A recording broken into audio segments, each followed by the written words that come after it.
नमस्कार दोस्तों। स्वागत है आपका हमारे YouTube चैनल एग्जाम सभा में। और आज के हम में बात करने वाले हैं यूनिसेफ के बारे में। जो आपका यूनिसेफ है उसका फुल फॉर्म है United Nation International Children's Emergency Fund, जिसको शॉर्ट में कभी कभी यूनाइटेड नेशन चिल्ड्रंस फंड भी कहा जाता है। तो आज के वीडियो में हम यूनिसेफ के बारे में बात करेंगे। यहाँ पे आपको जो है यूनिसेफ का लोगो दे रखा है। ये जो है यूनाइटेड नेशन के अंदर आता है, नाम से ही आप देख सकते हैं। तो मैं आपको बताना चाहता हूँ कि ये हमारा चैनल एग्जाम सभा, जहाँ पर आपको हर तरह के गवर्नमेंट एग्जाम से रिलेटेड वीडियोस मिल जाएंगे।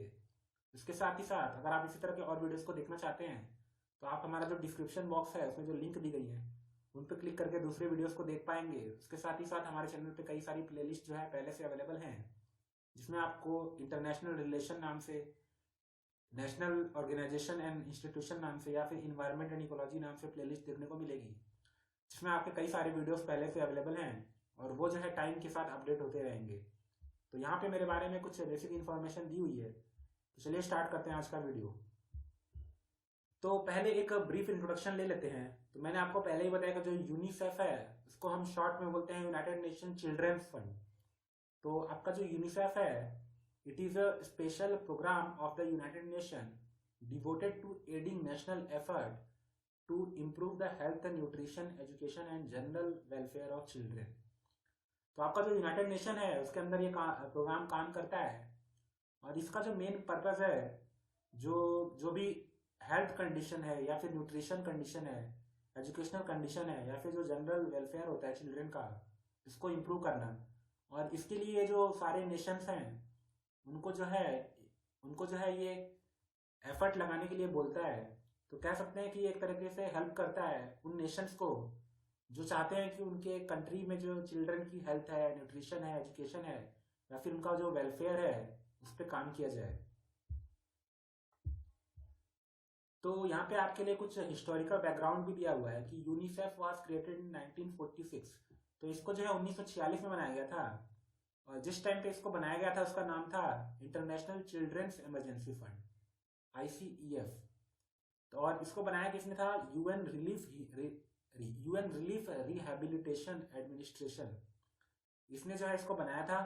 और इसको बनाने का जो मेन पर्पस था 1946 में, वो था जो वर्ल्ड वॉर टू जो हुआ था आपका 1939 से 1945 के बीच में। उसमें जितने भी चिल्ड्रन थे जो अफेक्ट हुए थे by the world war two, उनको हेल्प करना, ये जो है इसका मेन पर्पस था। और UNICEF become a permanent part of the United Nation in 1953। तो 1946 में इसको बनाया गया था और 1953 में ये जो है यूनाइटेड नेशन का एक परमानेंट पार्ट बन गया। अब आपके लिए क्वेश्चन है कि यूनाइटेड नेशन कब बना था, उसकी डेट क्या थी, ये आपको जो है कमेंट बॉक्स में बताना है। उसके बाद है आपका the name was shorten to United Nation Children Fund but it is still refer to UNICEF. तो इसका जो अभी नाम है वो यूनाइटेड नेशन चिल्ड्रन फंड है, लेकिन इसका पूरा नाम मैंने आपको वीडियो के स्टार्टिंग में बताया था। तो वो भी जो है आपको कमेंट बॉक्स में लिख के बताना है। उसके बाद है आपका UNICEF is guided by the convention on the right of the child 1989। तो एक कन्वेंशन है जिसको हम बोलते हैं convention on the rights of the child, और ये जो है 1989 में अडॉप्ट किया गया था। और यूनिसेफ जो है इसी के थ्रू काम करता है, यानी कि इसी का जो गाइडेंस है उसके आधार पे काम करता है आपका यूनिसेफ। उसके बाद है आपका कि awarded the Nobel prize for peace in 1965 for promotion of brotherhood among the nation. तो बहुत सारी कंट्रीज के बीच में जो ब्रदरहुड है इसको बढ़ाने के लिए जो है इसको 1965 में नोबेल प्राइज फॉर पीस दिया गया था। तो आपके लिए ये एक इम्पोर्टेंट फैक्ट है कि इसको 1965 में जो है नोबेल प्राइज भी दिया गया है। और इसका जो मेन पर्पस था उस टाइम पे वो ये था कि इसने जो है प्रमोशन ऑफ ब्रदरहुड किया था अमंग द नेशन, उसके लिए इसको नोबेल प्राइज दिया गया था पीस में। तो फिर से आपके लिए क्वेश्चन है कि जो नोबेल प्राइज फॉर पीस दिया जाता है वो कहाँ पे दिया जाता है, ये जो है आपको कमेंट बॉक्स में बताना है। उसके बाद है आपका कि जो यूनिसेफ है उसका हेडक्वार्टर कहाँ पे है, तो वो है न्यूयॉर्क सिटी, जो आपका यूनाइटेड स्टेट ऑफ अमेरिका में आता है। उसके बाद है आपका कि it works in over 190 countries and territories with 7 regional office. तो ये जो है आपका करीब 190 कंट्रीज में काम करता है और इसके जो है 7 रीजनल ऑफिस हैं, जिनके बारे में हम आगे आने वाली स्लाइड में जानेंगे। उसके बाद है आपका कि after 1950 the UNICEF directed it effort toward general program for the improvement of children's welfare particularly in less developed countries and in various emergency situation। तो जब आपका वर्ल्ड वॉर टू खत्म हुआ था उस टाइम पे सारी कंट्रीज की हालत बहुत ही खराब थी, तो उस टाइम तक जो है उसने सारी कंट्रीज को हेल्प किया। लेकिन 1950 तक जो डेवलप्ड इकोनॉमी थी इस टाइम की, उनकी कंडीशन काफ़ी अच्छी हो चुकी थी। तो उसके बाद जो है इसने अपना टारगेट जो है जो लेस डेवलप्ड कंट्रीज हैं उनकी तरफ जो है कर लिया था।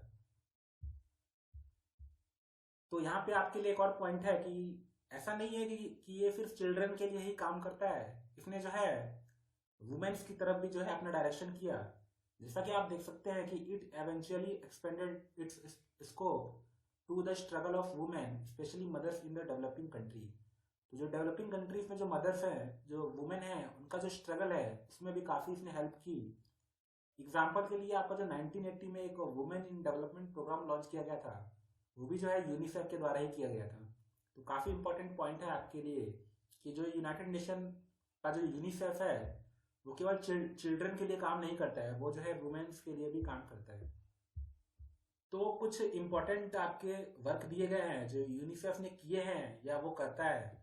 तो अगर आप इनको ध्यान में रखते हैं तो आप जो है काफ़ी अच्छे मार्क्स पा पाएंगे अपने एग्ज़ाम में। तो जो जो वर्क यूनिसेफ के अंदर आते हैं उसमें है आपका चाइल्ड डेवलपमेंट एंड न्यूट्रिशन, दूसरा है चाइल्ड प्रोटेक्शन, तीसरा है चाइल्ड एजुकेशन, फिर है चाइल्ड के इन्वायरमेंट, यानी कि चाइल्ड जो जिस इन्वायरमेंट में रहता है वो अच्छा होना चाहिए, वो जो है किसी ऐसी जगह न रहता हो जहाँ पे जो है इलीगल चीज़ें होती हों, तो वहाँ पे भी जो है इस पर बुरा इम्पैक्ट पड़ सकता है। उसके बाद है पोलियो इरेडिकेशन में काफ़ी इंपॉर्टेंट रोल है आपका यूनिसेफ का।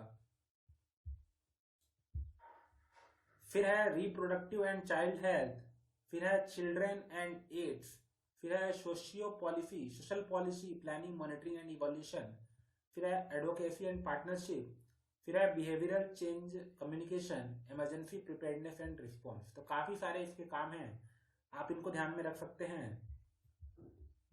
उसके बाद है आपका कि UNICEF is committed to ensuring special protection for the most disadvantage children. तो इसमें आपकी कई कैटेगरीज हैं जिसमें जो है यूनिसेफ काम करता है for the protection and disadvantage children, जिसमें आपका विक्टिम ऑफ वॉर, कहीं पर भी वॉर हो रही है तो उसमें जितने भी चिल्ड्रन लोग जो है रिफ्यूजी की तरह आते हैं उनकी हेल्प करना, डिजास्टर में चिल्ड्रन की हेल्प करना, एक्सट्रीम पॉवर्टी में जो बच्चे जी रहे हैं उनकी हेल्प करना, किसी तरह की वायलेंस एंड एक्सप्लॉयटेशन हो रही है अगर चिल्ड्रन की, मान लीजिए उनको किसी फैक्ट्री में काम कराया जा रहा है या फिर जो है उनको जो है किसी इलीगल काम में लगाया गया है, तो उसमें भी जो है ये हेल्प करता है। इसके साथ ही साथ स्पेशली दोस्त विद डिसेबिलिटीज, तो मैंने आपको पहले बताया कि जो पोलियो होता है वो कई बच्चों में जन्मजात हो जाता था पहले, तो उसके लिए भी काफ़ी जो है इसने काम किया है। उसके बाद है आपका कि UNICEF is govern by an executive board consisting of 36 member. तो इसमें एक एग्जीक्यूटिव बोर्ड होता है जिसमें आपके 36 मेंबर होते हैं, वो जो है यूनिसेफ को गवर्न करते हैं, that are elected to term of 3 year by the United Nation economic and social council. तो ये जो यूनिसेफ की जो गवर्निंग बॉडी है जिसको एग्जीक्यूटिव बोर्ड बोलते हैं, जिसमें 36 मेंबर होते हैं, वो जो है United Nation economic and social council के द्वारा चुने जाते हैं। तो अगर आपने यूनाइटेड नेशन वाला वीडियो देखा है तो मैंने उसमें बताया था कि जो यूनाइटेड नेशन है उसमें 6 पार्ट होते हैं, उसके 6 ऑर्गन होते हैं, तो उसी में से एक आपका होता है United Nation economic and social council. तो वीडियो के बीच में मैंने आपको बताया था कि जो यूनिसेफ है उसके 7 रीजनल ऑफिस हैं, तो उनके हम लोकेशन एक बार देख लेते हैं। तो जो 7 रीजनल ऑफिस है उसमें आपका पहला है पनामा में, दूसरा है आपका जेनेवा स्विट्जरलैंड में, तीसरा है आपका बैंकॉक थाईलैंड में, चौथा है आपका नैरोबी केन्या में, पांचवा है आपका अम्मान जॉर्डन की कैपिटल है, जॉर्डन नाम की कंट्री है, छठवा है आपका काठमांडू नेपाल में, और सातवां है आपका डकार, डकार जो है सेनेगल की कैपिटल है। तो इसमें आपके 7 लोकेशन दिए गए हैं, तो आपको ये ध्यान रखना है कि कौन कौन से इंपॉर्टेंट है आपके लिए। तो आपको काठमांडू का नाम याद रखना है कि काठमांडू में जो है आपका यूनिसेफ का एक रीजनल ऑफिस है। इसके अलावा आप जो है एशिया में बैंकॉक का नाम याद रख सकते हैं, और फिर अफ्रीका में नैरोबी का। तो 3 नाम आप याद रख लीजिए, आपके लिए इतना जो है काफ़ी होगा। तो आज की वीडियो में हमने देखा कि यूनिसेफ जो है क्या है, वो कैसे काम करता है, चाहे चिल्ड्रन वेलफेयर के लिए कैसे काम करता है, इसके अलावा वुमेन्स के लिए भी वो काम करता है। तो इन सब बातों के बारे में हमने आज की वीडियो में जाना। तो अगर आपको इसी तरह के और वीडियोस को देखना है तो आप डिस्क्रिप्शन बॉक्स में जो लिंक दी गई हैं उन पे क्लिक करके वीडियोस को देख पाएंगे। और अगर आपको किसी एक पर्टिकुलर टॉपिक पे वीडियो चाहिए तो आप लोग जो है कमेंट बॉक्स में लिख सकते हैं। अगर ज़्यादा लोग उसके बारे में डिमांड करेंगे तो हम उस पर अलग से वीडियो बनाएंगे। तो अगर आपको इसी तरह के वीडियोस पसंद आ रहे हैं तो लाइक कीजिए, शेयर कीजिए और हमारे चैनल एग्जाम सभा को जो है सब्सक्राइब कर लीजिए। धन्यवाद।